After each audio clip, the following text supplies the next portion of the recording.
Hello, everybody, and welcome to the session titled Enabling Decarbonization and Social Impact Through Strategic Partnerships. My name is Marcus Krembs. I'm the head of sustainability for Enel North America in the USA and Canada. And like all of you, I'm really happy to be participating in a week of engagement, enthusiasm, hopefully mostly optimism, where we can all agree on this year's theme of advancing climate solutions. Similarly, Enel's purpose is to empower sustainable progress. And so I'd imagine that each of you in organizations that are filled with purpose-driven employees and other motivations can align and identify with those statements. For those that are not familiar here in the room with Enel, we're a clean energy leader working to electrify the economy and build a net zero carbon future, decarbonizing the supply chain and transportation, focusing on grids and promoting an equitable and just transition, which we're going to highlight even more throughout today's panel. We serve about 5,000 businesses across the USA and Canada, including cities across the energy value chain, renewable power generation, demand response, distributed energy, e-mobility solutions, services, and a host of others.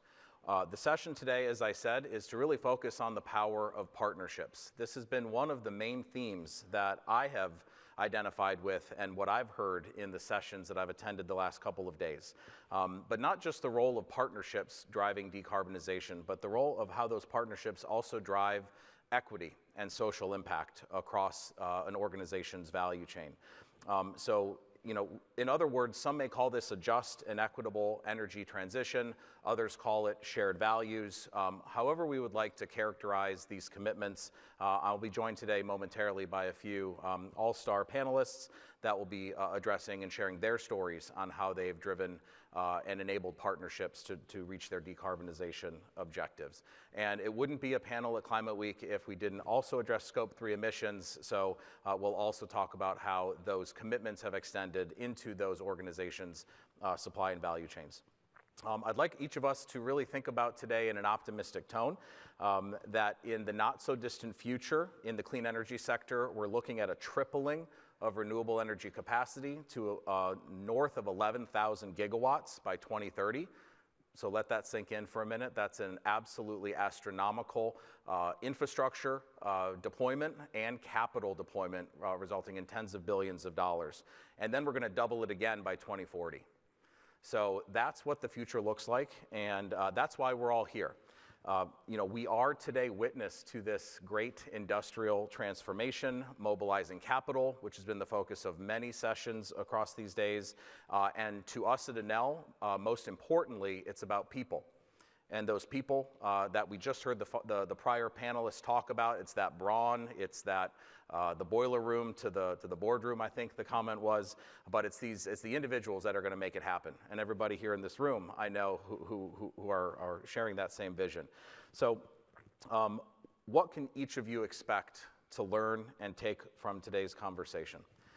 It's my belief that we are all here as part of a broader ecosystem and a collective with a set of common goals to tackle the climate crisis, to deliver creative solutions, and to form innovative partnerships needed to accelerate and scale. So during this panel, we're going to talk about how this is achievable, and our speakers are going to showcase their strategies and how they are creating a dialogue within their broader ecosystem of partners. So the role of business is clear, and let's get started and share their stories. If the panelists could please join me on stage.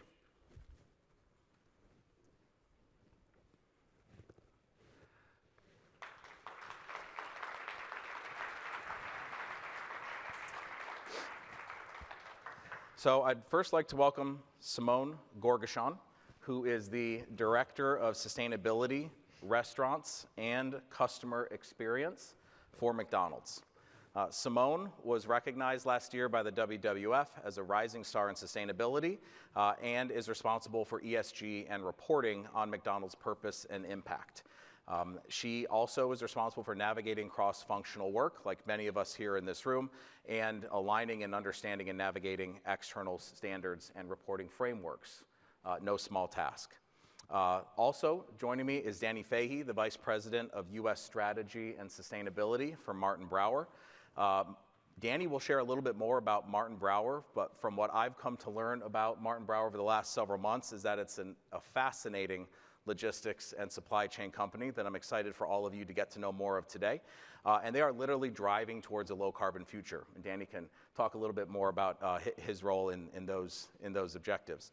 Danny leads the company's commitments to reduce emissions by 50% by 2030, delivers zero waste, and coordinates the company's net zero roadmap. So welcome, Danny. Last but not least is Morten Dyrholm, Group Senior Vice President of Marketing, Communications, Sustainability, and Public Affairs for Vestas. In addition to having broad responsibilities for Vestas, Morten also serves as the current chairman of the Global Wind Energy Council.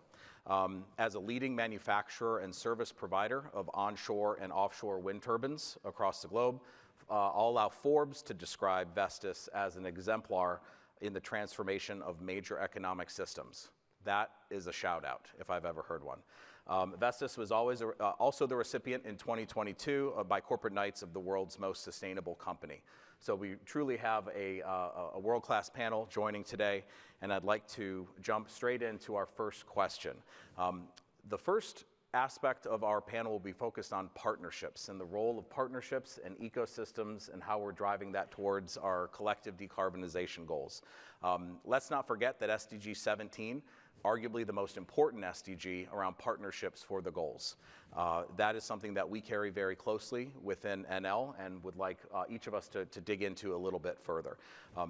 We are fortunate to have a partnership with McDonald's and Martin Brower through an extended voluntary power purchase agreement, a virtual power purchase agreement, or VPPA, for which we'll talk a little bit more about today, but it's a very unique, novel deal structure that McDonald's was able to convene with their North American Logistics Council and 6 largest supply chain partners. Within that long-term partnership, McDonald's took a step further to embed enhanced environmental sustainability and a commitment to drive towards community benefit partnerships and agreements in the areas where we are all present. So we're really excited to get to work on this long-term partnership. And Simone, if I could please start with you. Please describe McDonald's approach to energy, but don't feel limited to just talk about energy, although we're in a clean energy track. Feel free to talk about other aspects and categories where McDonald's is focusing on partnerships and decarbonization. Okay, great. Thank you, Marcus. Yep. And thank you for hosting the panel and for bringing us all together. So I am so pleased to be here. My background is in building partnerships. I don't come from the energy space necessarily, and so I really love coming to New York this week to see all of the collaboration and bringing it together across so many different spaces. I think this week in particular, what I've heard that is really inspiring is that we are getting down to practical ways that we can make this happen. We know we have to work together, so now how are we really going to do it? And I think that this project that we are working on, our VPPA, is a really good example of that. How do we get practical? How do we make it happen? So just briefly about McDonald's, you've probably all heard of the company, but you might not understand too much about the big structure behind the brand. We are in 100 plus markets or countries around the world. We have 38,000 restaurants around the world, but we also, of those restaurants, 90% or more are franchised. So we don't really run the restaurants necessarily. We don't grow food. We don't produce food. We serve it. And so when we think about our climate emissions and think about our impact and our sustainability, we're coming from that lens. So what that means for partnership is that it's really, really critical. At McDonald's, we talk about the 3-legged stool, which is corporate, franchisees, and supply chain, like Martin Brower, and our friend Danny and Amy out in the audience there too. And so, when we are looking at what we can do about our emissions, we start by thinking about, how do we work back into our scope 3?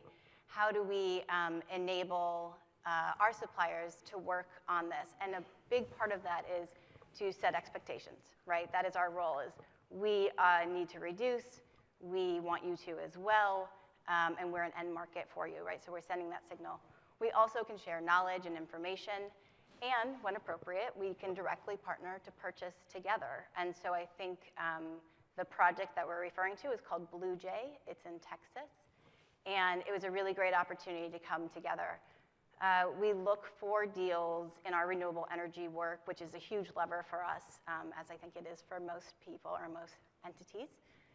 We look for deals that are about 500 megawatt hours annually, which is pretty large. And so the Blue Jay project, I think, came in at around 470. And that would be gigawatt hours. Yep. Yes. Yep. And thank you. Yep.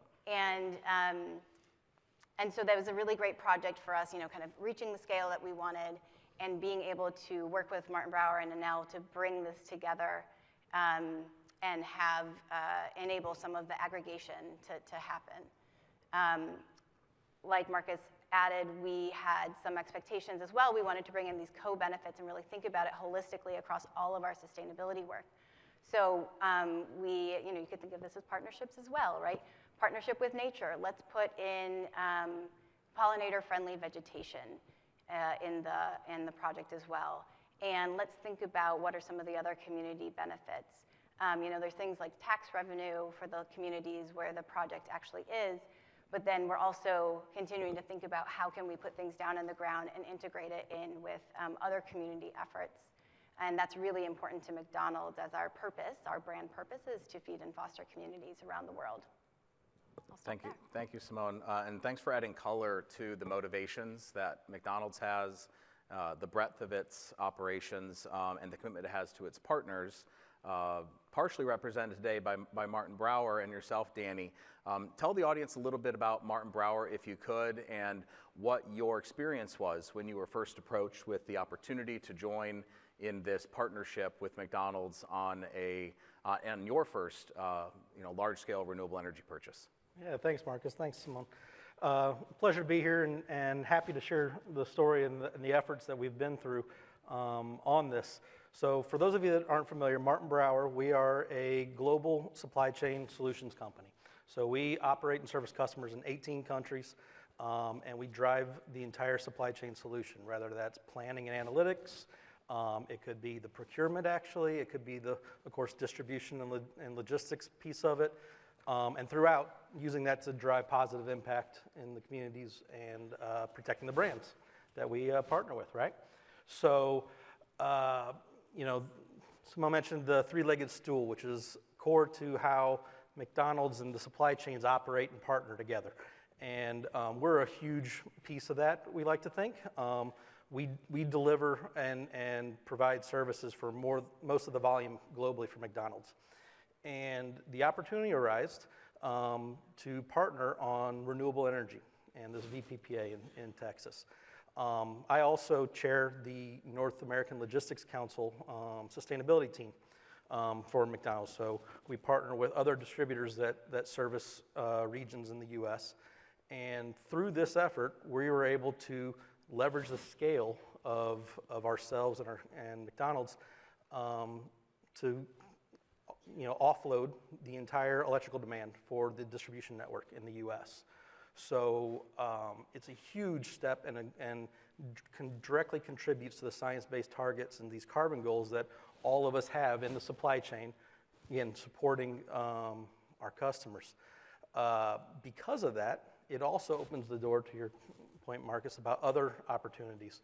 So now we can start to talk about battery electric vehicles in logistics, and it'll actually have renewable energy driving it. You can also talk about other renewable fuels and technologies that are available and out there that we are driving and leveraging, right? So it's an exciting time, and this project in particular was a huge, huge win for the entire supply chain and Martin Brower for sure. So.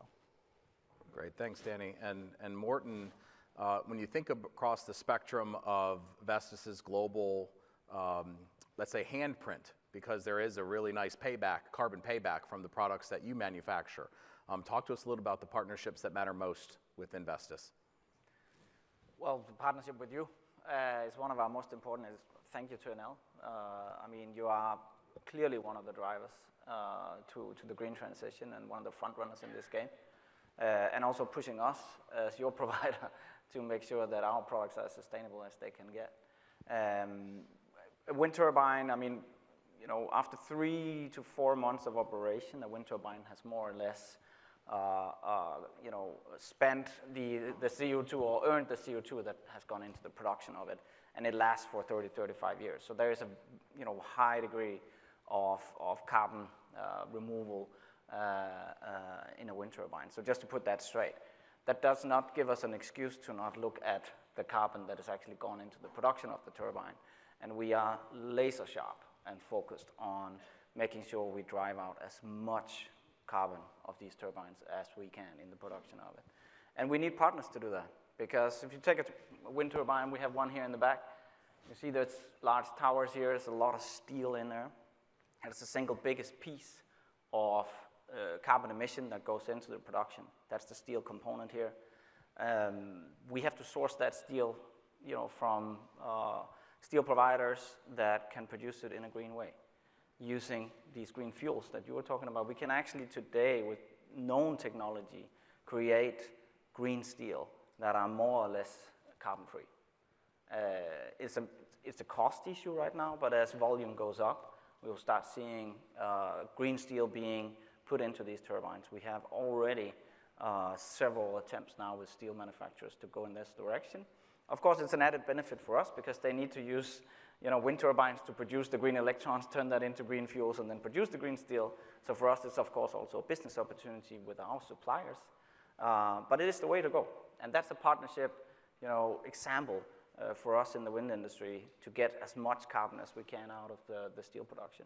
So, I mean, there are other ways in our transport sector, and you mentioned it as well. You know, we have a strategic partnership with a Danish shipping company called Maersk. They just last week had the first ship commenced that runs on methanol, a huge transport vessel, and they have ordered 13 or 15 more of these enormous tankers or cargo ships that we can utilize in the transport of wind turbines to run on green fuels. And so again, another partnership that is essential for Vestas to sort of look at every piece of our value chain and see where can we drive out, you know, the carbon emissions. And that's what we're focused on. And again, thanks to Enel for inviting us here. It's fantastic. Okay. Well, thank you, Morten, and for illustrating a bit about the profile of what goes into making a wind turbine. And I believe the statistic is about 95% of a turbine today is fully recyclable, but there are portions that are hard to recycle. And we'll talk a little bit more about a different partnership that Enel Green Power has with Vestas on our first utility-scale wind decommissioning project. But I'd like to really shift the conversation a little bit now into the social impact domain. I set up talking a little bit about the equitable and just and fair transition. That's a really loaded term that means different things to almost every different organization who you may ask. It'll have common threads through it, but it really is contextualized into the region or into the aspect that really translates into equity and fairness for all people. Shared values as well. You know, there are so many areas where we have in common here in this room and across this week at Climate Week and beyond, and hopefully that we can remember that when we go back to our daily grind. But Morten, I'm going to start with you on this question as well around how we are looking at decarbonization through the lens of societal engagement, social impact, community, and people. I did mention our partnership at Snyder Wind in Texas that had a very novel and innovative approach to end-of-life management and full circularity. But to talk to me a little bit more about Vestas' approach to society as a broader term. I know that's a big question, but... No, but let's take the outset of this. I mean, you know, the program we did together with Enel was really to, and as you say, we have some issues in the wind turbines that has been hard to recycle, and the blades in particular has been, because of the epoxy that goes into a blade, has been really difficult. But we found a novel solution with the Snyder Wind project with Enel, and basically brought the blades into a recyclable solution that, you know, was a shared value for both our companies to do it. And we've now gone on and moved on from that, and are also inspired by that. We've actually created a fully fledged solution to recycling the blades. We found a way to basically, with a chemical solution, basically separating all the components of the blade into its original pieces, and we can reuse that now to build new blades. And we can actually, for those blades that have been taken down already, we can actually take those old blades and recycle them as well.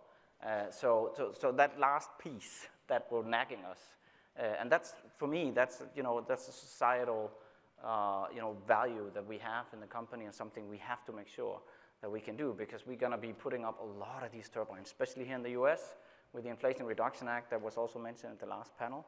And we have to make sure that when they reach end of life, that we can fully recycle everything that goes into the turbine. And we can do that today. So that's one example of how we think societal in the way we operate. Okay, thanks, Morten. And you talked about the adoption of new technologies, the innovation that's required to test, to fail, to pursue alternate solutions. In the logistics and transportation world, Danny, I'd imagine there's a lot of people that are required to service and maintain a fleet that I learned just earlier today was not just 700, but in the more than double that globally. So when you look at fleet electrification and you look at alternative fuels and other technologies and innovations across your logistics and supply chain operations, how does that translate into the role of an individual, of people, and your workforce? Yeah, absolutely. Everyone obviously is excited about operating more efficiently, more carbon efficiently, and helping the climate and the environment. But it becomes real, right, for the folks on the front lines doing the actual work.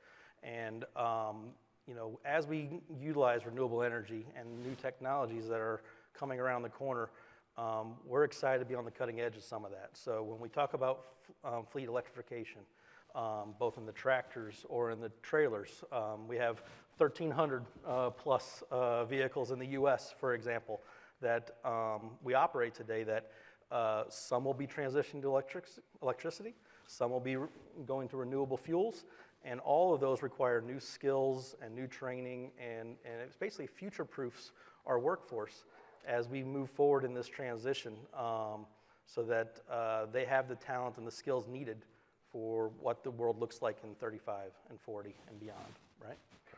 Great, thanks, Danny. And finally, Simone, you talked about McDonald's commitment to community and citizenship.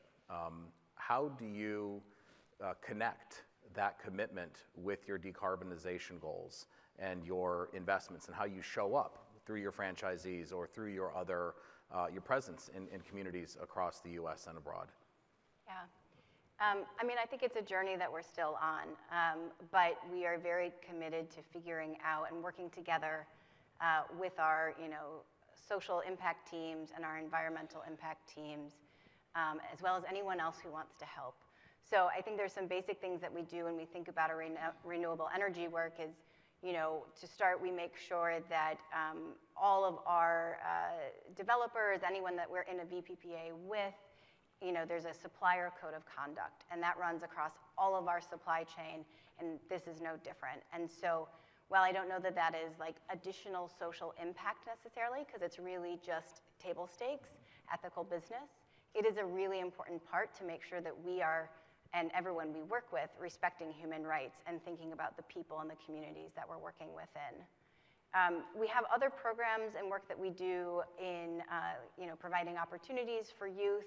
We're committed to creating jobs for 2 million youth around the world by 2025, and so working with that team to think about jobs and how do we connect to the communities in that way. We work with our philanthropic team, of course, just to understand the social impact needs and is there any opportunity there. I think there's a lot more that we can do together and continue to figure out how do we apply this to the communities and really probably listen to the communities a bit more about what do they want, right? What do they need from us for us to be, to continue to invest in renewable energy, and how is it going to impact them? Okay, thanks, Simone. So earlier today, the Climate Group sent out an email to those that are also registered for Climate Group updates, that had in its title collective action, something to that effect. And when we think about the theme and the power of collective action and collective impact and partnerships, we know that there's a lot of excellent work that's being done, that there are consortia, there are associations, conveners, galore, in fact. But we're still not there. There's still a long ways to go, and one of the comments in an earlier session I was a part of this week said, you know, is there a clearinghouse for this? You know, the sector-specific conveners on climate action in apparel or in chemicals or in manufacturing, transportation, logistics, energy, et cetera. And that was where one of the hosts of that event said, no, that doesn't exist today. So we're still revealing opportunities to build community and to build connections towards common goals.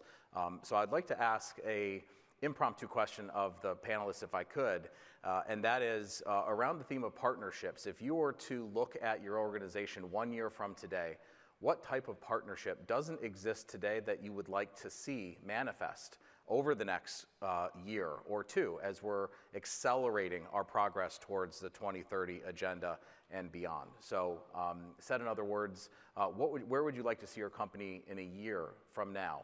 If I were to ask this question around something needed in the area of partnerships that you just don't have today, but that would help you accelerate your own progress. I can start, Morten, if you want. please.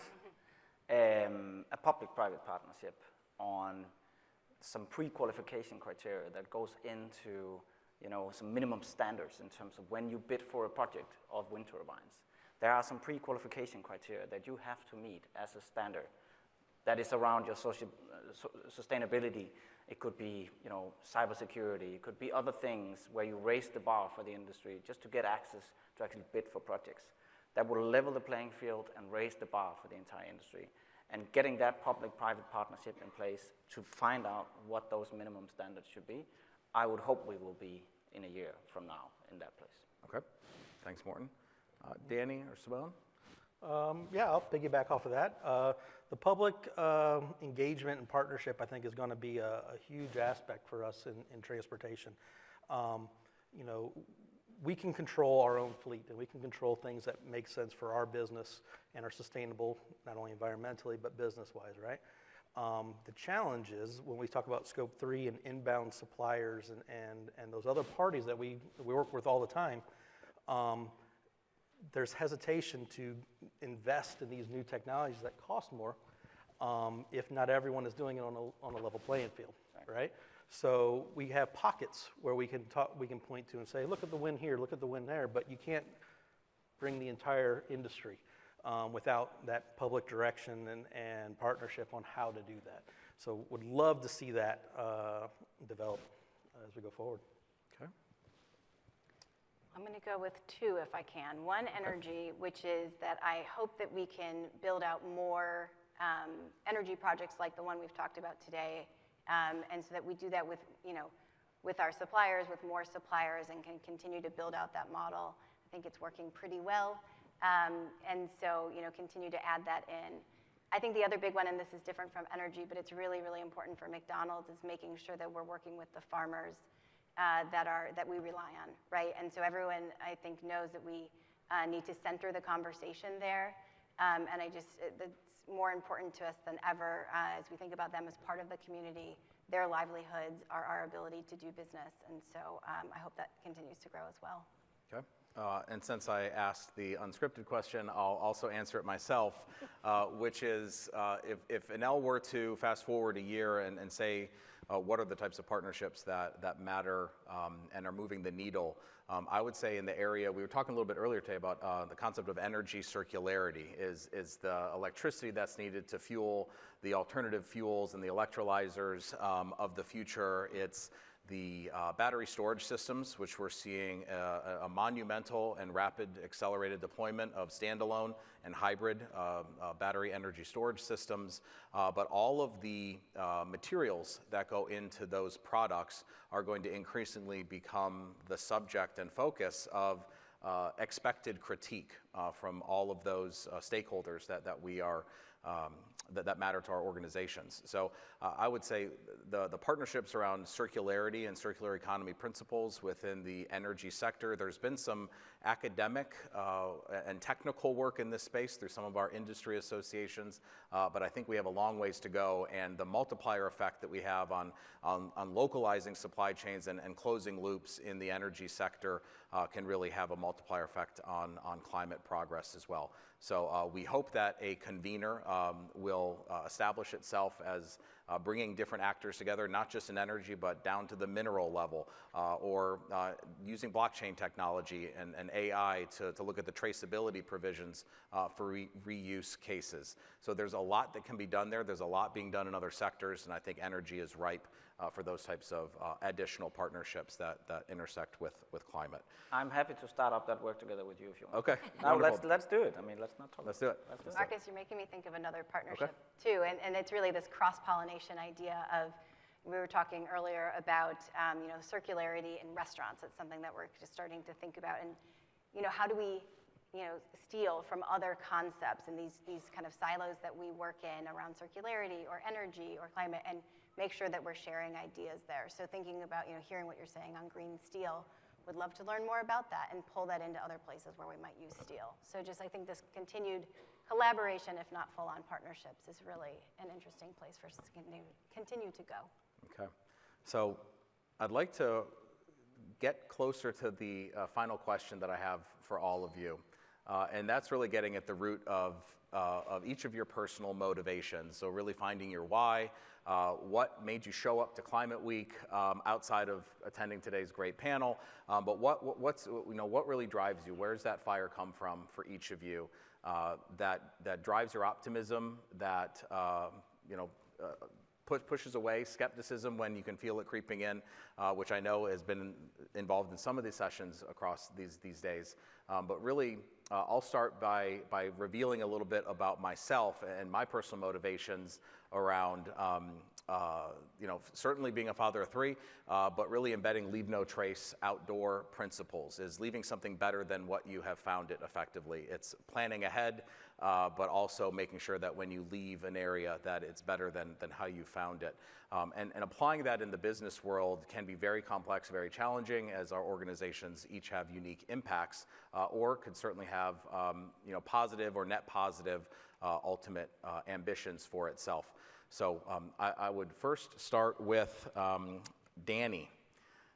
Let's have a glimpse of what your why is, what motivates you to do the work that you do, that keeps you excited, passionate, and driving towards your goals within Martin Brower. Yeah, thank you. From a personal standpoint, like yourself, I have little ones at home, and we like to travel. And a small story here. A few years ago, when COVID had blocked a lot of the borders and stuff, where are you taking the family? In the pandemic, we had a chance to go to some of the national parks out west, and in Alaska, for example, and see some of the monumental glaciers and nature out there. And it was exciting, the scale of what's there. But then it really hit home, even for the little ones, when they saw the pictures next to all these sites of what it used to look like 20 years ago or 30 years ago or whatever, and how much, even though this glacier is massive right now, how much it's actually shrunk and the direction it's going. So it became real, and they started to ask more questions about what we do at work, right? And what are the projects that we're driving to make this better? And so that really was important. And from a professional standpoint, I'll say, anytime we share some of the activities that are going on, like the Blue Jay project, or some of the other technologies that we are piloting and testing with, as we talk about electrification, hydrogen fuel cells, whatever, that is always where we see the most engagement, interactions with posts and with messaging online. So it resonates not only with my family personally, of course, right? It resonates with our entire workforce and the communities that they're working in, what's happening and what the future looks like. So it's an exciting area to be in, to be honest. Thanks, Danny. Morten? Yes. I mean, just look at these machines, right? I mean, they're amazing. The largest machine that we put out now in Vestas, these are not Vestas turbines, by the way, it's too bad, but the largest machine we have in our portfolio now is 15 megawatt. One of those machines can power 20,000 households, just one machine. It's just, enormous, the amount of power you can get out of nature. And you can transform that today into, green fuels. You can basically decarbonize all of energy as we know it today with existing technologies. And I just want to take you back a little bit, because when I started in the wind business some 16 years ago, I started as a lobbyist, just full disclosure here. The coal and fossil fuel guys were laughing us out of the rooms, right? They never thought we would become anything in the world of energy. As maybe a small niche, a loud niche somewhere, but generally we were too expensive in their opinion. We were unreliable. We were a nuisance to them and their existing business models of cooking the planet. And I've sort of made myself the mission to show them wrong, prove them wrong. And I can say after 16 years of doing this that they're not laughing so much anymore. They are more expensive than we are. They are the ones begging for subsidies these days, not me. We have beaten them on all parameters. And the next level is going to be complete dominance of this energy system with clean, renewable power. And they all know it. So they are holding on to their dirty business model for as long as they can. But they will not win, because we have already proven that we are capable of producing 100% clean, reliable power with existing technologies today. And so I'm going to keep fighting, because we are only just started. And the true revolution of renewables is starting right now, because you have policymakers here in the US who are enacting something like the IRA, and that will transform US energy systems and prove to the world that you can run the world's largest economy on clean fuels. So that's the next for me, and that's why I'm in the game. Okay. And that's a lot to get behind. And I'd imagine that there's a high level of allyship in the room on many of the remarks that you just made. And I think that we're in the right place. It's exactly the right time to be pushing in that same direction. Simone, wrapping it up with you on this question of your personal motivations. I know that you recently took a new job within McDonald's, but what's really that next? What does it look like next for you? What's motivating you? Yeah, thank you. Well, I think if I think about where I've been in my career, and it's always been focused around partnerships and collaboration on any subject. I mean, not any subject, anything around environmental and social impact, probably. I've had a strong sense of responsibility, leaving the world a better place than I found it, things like that. And I think that comes from, I think my focus on environment right now and my passion for it, and where I'm really excited to kind of dig in and do more in the spaces. Maybe a little bit less big and visionary taking over than you, Morten, but more of these quiet moments in nature, just simple as that. I'm from Chicago, I live in the Midwest, spending time on the lake, on the beach, or in the woods, and just something like that in those precious moments, that's really, for me, is something I come back to, of like, why this is my issue, this is the thing I have to do. And then, just to add that, seeing the news and all the continued weather and floods and fires and everything coming at us, and it's overwhelming. And I think we just have to use that as fuel to keep going. And I had my first child last year, and so it is more real now than ever before that we have to do this work, and we have to take on these big fights and save the places that we love. Thanks, Simone. So with the minutes we have remaining, just one final question, and that is the main takeaway for everybody who was generous enough to spend their time with us today. What's that one thing that when folks walk out of the room today, certainly I would like to think we are all equally as accessible to any of you in the audience today to continue this conversation when we're not here in this space, in this room. And I'll get started with what I would like to see at least one takeaway be collectively for all of you. And that's to remember that individuals, you all have agency, you all have superpowers that you may not be aware of, but really tapping into what those are.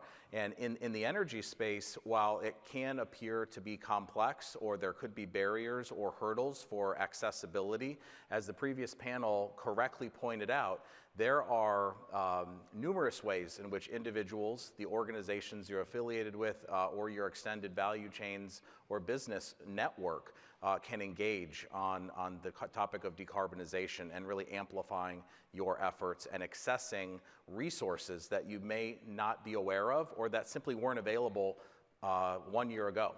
So I'd like to have your takeaway be the accessibility and the progress that you as individuals in this room have the power, the superpowers to deploy within your networks and within your organizations.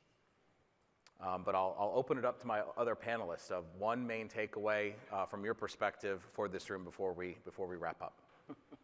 I think we have one together now. We already have one on our to-do list, yeah. right? Okay. So I think that's a good takeaway. Okay. The takeaway is really that nothing comes by itself, right?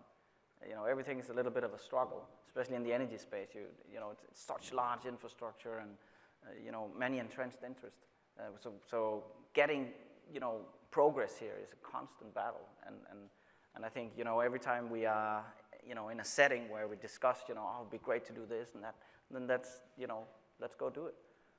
It's the only way forward. You know, we have to create some in ourselves, you know, the ability to just do action when we get good ideas. Okay. Thanks, Morten. I would say ask questions, you know, question the norms. So whether you're doing that individually, you start there, with other people, and say, is this the way that we have to do this? How do we do it differently? And just be bold in that. I think there's all the ideas are out there that we need, and so just always question what's in front of you and find a better way if it's needed. Yeah. Thank you. And echoing both of you, you know, take action, drive stuff today. It's good to be bold and push the envelope and do pilots of these things, but there's a lot of solutions out there that are what I call double green. They're economically green and they're environmentally green. And you can make this happen now. Electricity, energy is one of the areas where most of us can make a move pretty quickly and see some results. So, yep. And we need to move fast. And we need to move fast.